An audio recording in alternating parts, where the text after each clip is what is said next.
Bien-aimés frères et sœurs, vous connaîtrez la vérité et la vérité vous affranchira. Ça, c'est pas moi qui le dis, c'est la Bible qui le dit. Mais moi, je vous dis mieux.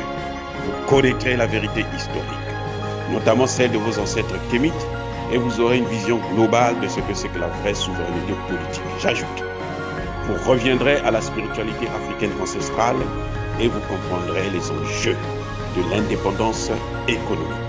Et pour terminer, vous accepterez votre identité culturelle kémite et vous obtiendrez deux choses. La première, c'est la paix. La seconde, c'est le développement, à une condition.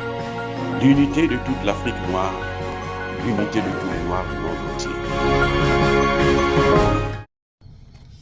Otep à tous, bienvenue sur la chaîne des panafricanistes par essence, par conviction et par excellence. Celle des citoyens kémites par nécessité et obligation de combat.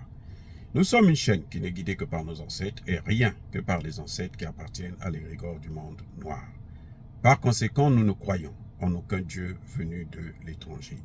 Toutefois, cette vidéo n'est aucunement destinée à inciter à la haine ou à la violence, car nous menons un combat qui est d'abord et avant tout spirituel, intellectuel et démocratique. Ensuite, il est politique, géopolitique et géostratégique contre l'impérialisme, le colonialisme, le néocolonialisme et l'endocolonat, qui sont tous qualifiés de crimes contre l'humanité. Nous menons ce combat sur la base du principe fondamental que nous avons hérité de nos ancêtres kémites, qui est celui de la Mahat, c'est-à-dire solidarité, vérité et justice. Vous êtes donc en droit de connaître la vérité et nous avons l'obligation de vous dire la vérité, rien que la vérité, afin que justice soit rendue au continent africain. Et ça, c'est notre modeste contribution dans cette noble lutte en faveur de la souveraineté, la dignité, la solidarité et l'unité africaine. C'est exactement ça que nous appelons le panafricanisme. Otep à tous, bien-aimés frères et sœurs. Tout à l'heure, dans une de mes précédentes vidéos, je vous ai parlé de l'échec annoncé et d'une balade, d'une grande promenade des chefs d'État africains.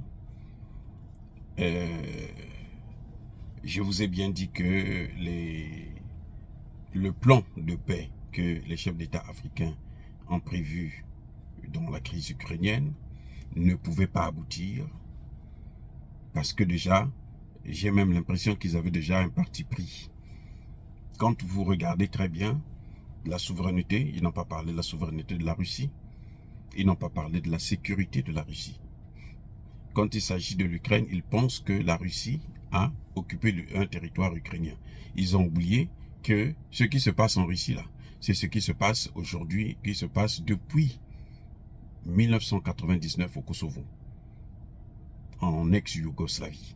Ce sont eux qui ont détruit l'OTAN, bien entendu, qui ont détruit l'ex-Yougoslavie et qui ont créé de toutes pièces l'État du Kosovo, en violation de toutes les règles de l'Organisation des Nations Unies. Ils sont partis voir la Cour internationale de justice qui a produit une résolution, un arrêté, une décision de justice qui fait aujourd'hui jurisprudence. C'est-à-dire que ils ont demandé à la Cour de reconnaître l'État du Kosovo sur la base de l'autodétermination des peuples. Ici, la Russie fait à peu près la même chose. Mais la Russie a deux objectifs. Le premier, c'est d'abord sauver ces populations du Donbass, qui étaient massacrées. Je vous rappelle que depuis 2008, 2014 justement, jusqu'à 2022, l'Ukraine, le gouvernement ukrainien a tué plus de 14 millions des Ukrainiens russophones dans le Donbass. 14 millions. Donc la Russie était obligée à un moment donné d'intervenir. Les chefs d'État africains avaient oublié, ils ont complètement ignoré le fait qu'il y a eu des accords de Minsk qui n'étaient qu'une façade. C'était vraiment du pipeau. Ils sont permis de jouer avec la Russie en lui faisant signer les accords qu'ils savaient qu'ils ne devraient pas respecter, mais c'était juste pour gagner du temps afin de armer, équiper l'Ukraine, afin que l'Ukraine puisse intervenir de façon plus forte dans les régions russophones, dans le Donbass, pour exterminer la population du Donbass. Ça, les chefs d'État africains n'ont pas parlé de ça. Les chefs d'État africains n'ont pas tenu compte de ça. Eux, ce qui compte pour eux, c'est la souveraineté d'un État, de l'Ukraine. Il y a un autre problème, c'est que la souveraineté de l'Ukraine n'est pas plus importante que la sécurité de la Russie. Parce que pour l'OTAN, il faut détruire la Russie, il faut balkaniser la Russie comme ils avaient fait pour l'ex-URSS. Couper l'ex-URSS en mini-morceaux, et là maintenant, ils veulent aussi diviser la Russie en mini-morceaux. Et après avoir contrôlé la Russie, ce que les chefs d'État africains ignorent, c'est qu'ils devraient maintenant s'attaquer à la Chine au niveau de Taïwan. Et oui, pour balkaniser aussi la Chine, et pour occuper et piller la Chine, contrôler, dominer la Chine. C'est pour ça d'ailleurs que vous voyez que la Chine est en train de soutenir la Russie. Donc, vous voyez, les chefs d'État africains vont dans une négociation sans aucune notion du réalisme, sans la maîtrise même de la géopolitique internationale. Mais, je dis bien mais, il y a un problème important qu'il faut savoir, c'est que les chefs d'État africains, ils sont partis tenter cette médiation, se faire humilier comme d'habitude, parce que ils sont sous la tutelle des Occidentaux, parce que ils sont dominés, parce que ils n'ont pas le soutien de leur population. Et c'est sur ce point-là que je voudrais essayer de m'attarder. Le président sud-africain Ramaphosa, pourquoi il a pris cette initiative? C'est parce qu'il est sous pression. Une double pression. La première, c'est que vous savez qu'il fait partie des BRICS. Donc, les États-Unis et les pays européens ne veulent pas de ça. Ils veulent qu'ils sortent des BRICS, comme ça, eux, ils vont contrôler le pays, comme ils l'ont toujours fait depuis la période de l'apartheid jusqu'à nos jours. Maintenant, qu'est-ce qui se passe? C'est que il y a un autre problème. Les États-Unis, ils ont, comment dirais-je, ils ont menacé de sortir l'Afrique du Sud des accords de l'AGOA. Ces accords, ce sont des accords qui permettent à ce que les pays africains puissent venir vendre leurs produits aux États-Unis avec sans taxes ou avec des taxes qui sont vraiment très très faibles. Des taxes spéciales favorables. C'est devenu pour les États-Unis un objet de chantage. Ils ont fait ça avec le Burkina Faso, ils ont sorti le Burkina Faso de l'AGOA, mais comme le Burkina Faso ne vend rien aux États-Unis, bon, ça ne rapporte rien, ils perdent leur temps. Mais pour l'Afrique du Sud, qui a quelques produits qu'elle amène ici aux États-Unis, qu'elle vend, ça pose un problème. Donc, ça c'est l'une des raisons qui a fait que l'Afrique du Sud puisse prendre cette initiative. Il y a l'autre élément, c'est que l'Afrique du Sud est menacée de recevoir Poutine parce qu'il faut qu'elle arrête Poutine, qu'elle le mette en prison. Mais Vladimir Poutine, on le sait très bien que c'est pas un petit enfant qu'on va venir arrêter n'importe comment. Et l'Afrique du Sud a contourné cette stratégie, cette volonté des Occidentaux de voir Poutine en prison en créant une, comment dirais-je, prenant une loi particulière pour que les pays, l'Afrique du Sud puisse accueillir tous les diplomates qui viendront au sommet. Donc, elle leur accorde l'immunité diplomatique. Et pour essayer de compenser un peu à tout ça, l'Afrique du Sud était obligée. Le Sénégal a un problème. C'est que le Sénégal est sous pression aujourd'hui. Parce que au niveau interne, le Sénégal a des difficultés avec Ousmane Sonko. Donc, le Sénégal ne peut pas faire ce qu'il devrait faire. et qu'à un moment donné, il est obligé de céder. Et c'est là où il y a notre responsabilité à nous, Africains, nous, panafricanistes.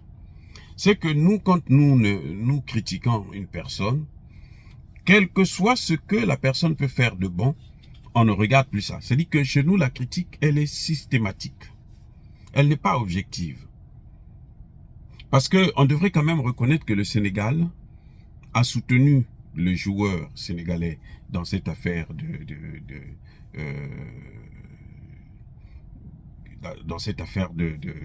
d'homosexualité et autres. Ça n'a pas plu à l'Occident. Le Sénégal a soutenu la Russie parce qu'il n'a pas voté des sanctions contre la Russie. Ça n'a pas plu à l'Occident. Le Sénégal est devenu, ou sera, le 3e, 4e ou 5e pays producteur de gaz en Afrique, et que ce gaz-là ne sera pas exploité par les Européens. Ça aussi, c'est un crime contre l'humanité, c'est un crime de lèse-majesté. Et le Sénégal, vous voyez que le Sénégal s'est retrouvé dans une situation avec Ousmane Sonko, qui est visiblement manipulé par les Occidentaux en ce qu'on appelle une révolution de couleur. Donc à ce moment, le Sénégal est obligé de jouer le jeu, de venir se faire humilier. C'est pour ça que nous, à un moment donné, nous, leaders, nous, panafricanistes, nous devons apprendre à encourager nos dirigeants lorsqu'ils font quelque chose de bon. Lorsqu'ils prennent des positions. Parce qu'aujourd'hui, ce n'est pas question que dans nos pays, que ce soit le tour de celui-ci et puis demain le tour de celui-là. Celui qui vient après, là, il peut avoir de bonnes intentions quand il n'est pas encore au pouvoir. Mais ceux qui le soutiennent, là, pour qu'il prenne le pouvoir, ils vont attendre le retour de l'ascenseur. Et quand ils auront le retour de l'ascenseur, eh ben, ça va coûter cher. C'est là où notre responsabilité reste engagée, dans ce que nos chefs d'État font. Regardez les chefs d'État de la CEMAC aujourd'hui ont violé le statut de la BEAC en nommant des hauts fonctionnaires de la BEAC sans l'avis, sans l'accord de la France. Mais c'est une décision inédite depuis plus de 80 ans. Mais pourquoi les chefs d'État africains ne peuvent-ils pas, non, c'est plus de 75 ans, pourquoi les chefs d'État africains ne peuvent-ils pas au moins soutenir une telle, plutôt les panafricanistes ne peuvent pas soutenir un tel engagement. C'est comme ça qu'on les amène, qu'on pousse nos dirigeants à aller vers ce que nous voulons qu'ils puissent faire pour nous. Parce que l'objectif, c'est pas que nous puissions les remplacer. L'objectif, c'est que ce que nous voulons, comment nous voulons que le pays puisse être dirigé, qu'ils puissent le faire. Eh oui, il suffit pas de parler sur à quoi ça sert de venir crier sur les réseaux sociaux si ce que vous demandez, quand on le fait, vous fermez les yeux et vous continuez toujours à critiquer, comme des moutons. Ça n'a pas de sens. Lorsque c'est bien, il faut reconnaître que non, ça c'est bien. Quand Biya est venu à Washington pour dire que non, nous ne voulons plus de l'aide, c'est inadapté, nous avons acclamé parce que c'est quelque chose de fondamental. Quand Touadéra est en train de se battre avec les bitcoins pour essayer de contourner le CFA, nous acclamons, nous devrons acclamer. Et il faut l'encourager pour qu'il puisse continuer à travailler dans ce sens-là. Mais les gens, ils pensent que parce que il a été dictateur, tout ce qu'il fait, il ne faut pas regarder ça. Non, même s'il fait bien, c'est pas bon. Mais vous aussi, si on vous met là, les gens vont vous critiquer de la même façon, ça n'aura pas de sens. Et ça décourage un certain nombre de chefs d'État qui veulent faire, qui veulent évoluer. Parce que si tu veux, pour mener la guerre contre les Occidentaux, il faut systématiquement avoir le soutien de ton peuple. Touadéra, Assimi Goïta, Traoré sont en train de réussir parce qu'ils ont le soutien du peuple. S'ils n'avaient pas le soutien de ces peuples-là, ils n'allaient jamais réussir. S'ils n'avaient pas le soutien des panafricanistes, là, ils seraient dans des problèmes incroyables. Donc voilà, ce sont des choses que nous devrons comprendre, que nous devrons régler. Voilà un peu le fond de ma pensée. C'est que quand Macky Sall fait quelque chose, pose des actes qui sont crédibles, qui vont dans le sens du combat que nous menons en tant que panafricanistes, il faut l'encourager pour qu'il puisse faire encore mieux. Au lieu de le critiquer, afin de le décourager et de l'exposer vis-à-vis de ce peuple, des Occidentaux. Parce que quand tu es seul, les Occidentaux, ils te broient. Les Occidentaux, la seule chose qui peut les arrêter, ce sont les peuples, ce sont les populations, ce sont nos États. En dehors de ça, là, rien ne peut les arrêter. Et il y a des chefs d'État qui ne peuvent pas mener le combat, qui ne peuvent pas changer, parce que ce ne sont que les imbéciles qui ne changent pas. Donc, nos chefs d'État, il y en a qui veulent bien essayer d'avancer, de changer dans le sens de la jeunesse africaine, mais s'ils voient que malgré ce qu'ils peuvent faire, la jeunesse ferme les yeux, ben, ils préfèrent, pour sauver au moins sa vie, ils préfèrent continuer à rester, comme disait Donald Trump, le lèche-cul des Occidentaux. Voilà le problème. Et ça, c'est notre responsabilité. C'est à nous de prendre aujourd'hui notre part de responsabilité dans ce combat. On ne peut pas être là seulement à critiquer systématiquement, à faire des vidéos pour toujours noyer le poisson. Non, à un moment donné, quand on voit que ça c'est bien, il faut encourager et demander à ce que la personne puisse faire mieux. S'il sautait 1 mètre, qu'il saute 1,5 m, 1,10 m et plus tard 1,50 m. Dire cela, c'est inciter à la haine ou à la violence. Non. Encore une fois, bien-aimés frères et sœurs, soyez bénis, abondamment bénis par le Dieu des Kémites et par nos ancêtres angélisés, mais que tous ceux qui persécutent le continent africain le pillent et le déstabilisent. Qu'ils soient noirs, blancs, chinois, arabes, indiens, ou qui qu'ils soient maudits, punis, foudroyés, neutralisés, effacés, écrasés par ce Dieu des Kémites et par nos ancêtres angélisés. Vive l'Afrique éternelle, j'ai dit et j'assume.